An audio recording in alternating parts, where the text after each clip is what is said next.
Hi friends, మన ఛానల్ను first time చూస్తున్నట్లయితే సబ్స్క్రైబ్ చేసుకోండి. ఇక టాపిక్లోకి వచ్చినట్లయితే, శనివారం లక్నో వేదికగా గుజరాత్ టైటాన్స్ మరియు లక్నో సూపర్ జెయింట్స్ మధ్య ఆసక్తికర పోరు జరగనుంది. ఈ మ్యాచ్లో ప్రధానంగా చూపుపడే పోరాటం టాప్ స్కోరర్ నికోలస్ పూరన్ మరియు power play specialist Mohammed Siraj మధ్య ఉంటుంది. గుజరాత్ బౌలింగ్ దళం రషీద్ ఖాన్, ప్రసిద్ధ్ కృష్ణ, సాయి కిషోర్ సహా అద్భుతంగా రాణిస్తోంది. మరోవైపు కెప్టెన్లైన శుభ్మన్ గిల్ మరియు రిషబ్ పంత్ ప్రస్తుతం ఫామ్లో లేకపోయినప్పటికీ వారు గేమ్ను తిప్పివేయగల సామర్థ్యం కలిగినవారు. ఐపీఎల్ మ్యాచ్లో శనివారం లక్నోలో లక్నో సూపర్ జెయింట్స్ ఎల్ఎస్జీతో పట్టుదలతో ఉన్న గుజరాత్ టైటాన్స్ జీటీ తలపడుతుంది. ఉష్ణంగా ఉండే లక్నో వాతావరణంలో ఆసక్తికరమైన పోటీ జరగనుంది. టేబుల్ టాపర్గా ఉన్న గుజరాత్ టైటాన్స్ 4 వరుస విజయాలతో 8 పాయింట్లతో ముందుంది మరియు నెట్ రన్ రేట్ ఆధారంగా ఢిల్లీ క్యాపిటల్స్ కంటే పైచేయి సాధించింది. మరోవైపు లక్నో సూపర్ జెయింట్స్ 6 పాయింట్లతో 5వ స్థానంలో ఉన్న మంచి ఫామ్లో ఉంది. ఈ మ్యాచ్లో ప్రధాన పోటీ Nicholas Pooran versus Mohammed Siraj.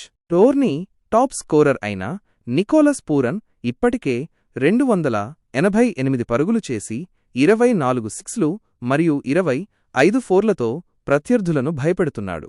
అతని స్ట్రైక్ రేట్ 225గా ఉండటం ప్రత్యర్థి కెప్టెన్లను ఆందోళనలోకి నెడుతోంది. జస్టిన్ లాంగర్ మరియు కెప్టెన్ రిషబ్ పంత్ అతన్ని నెం.3 స్థానంలో బ్యాటింగ్ చేయించడాన్ని ఇది సమర్థిస్తోంది. దీనితో పూరన్ భారీ ఇన్నింగ్స్లో ఆడుతున్నాడు. కానీ మొహమ్మద్ సిరాజ్ పూరన్కి గట్టి సవాల్గా మారుతాడు. ఇప్పటివరకు పవర్ ప్లే ఓవర్లలో 10 వికెట్లు తీసిన సిరాజ్ ఎకానమీ 7.70గా ఉండడం విశేషం. పిచ్ నుంచి స్వల్ప మూవ్మెంట్ తీసుకుంటూ టెస్టు మాదిరి లెంత్లో బంతులు వేయగలిగే అతని నైపుణ్యం అతన్ని ప్రత్యేకంగా నిలబెడుతుంది. పూరన్తో పాటు ఓపెనర్లు మర్క్రమ్ మరియు మార్ష్ కూడా సిరాజ్ను జాగ్రత్తగా ఆడాల్సి ఉంటుంది.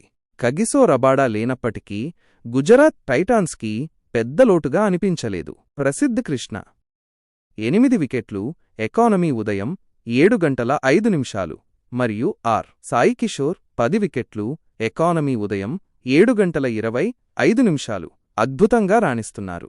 రషీద్ ఖాన్ 3 వికెట్లు, ఎకానమీ 10 కంటే సాయి కిషోర్ మెరుగైన ఫలితాలు చూపుతున్నారు. ప్రధాన కోచ్ ఆశీష్ నెహ్రా వంటివారు అర్షద్ ఖాన్, కుల్వంత్ కేజ్రోలియా లాంటి అగత్యమైన బౌలర్లకు సరైన పాత్రలు కేటాయిస్తూ జట్టు విజయాలకు దోహదపడుతున్నారు. రషీద్ ఖాన్ చివరగా రాయల్స్పై మంచి గేమ్ ఆడాడు.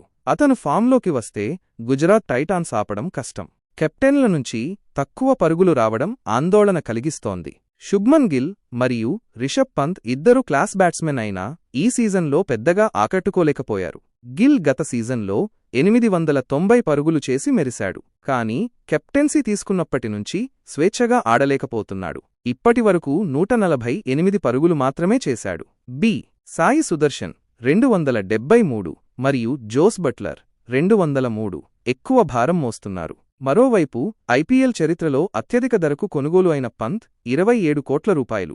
ఈ సీజన్లో ఇప్పటివరకు 4 ఇన్నింగ్స్లలో కేవలం 19 పరుగులే చేశాడు. కానీ ఈ ఇద్దరూ ఫామ్లోకి వస్తే లక్నో ప్రేక్షకులకు అద్భుతమైన క్రికెట్ వీక్షించే అవకాశం ఉంటుంది. ఈ మ్యాచ్లో మీ సపోర్ట్ ఏ జట్టుకు కామెంట్ చేయండి.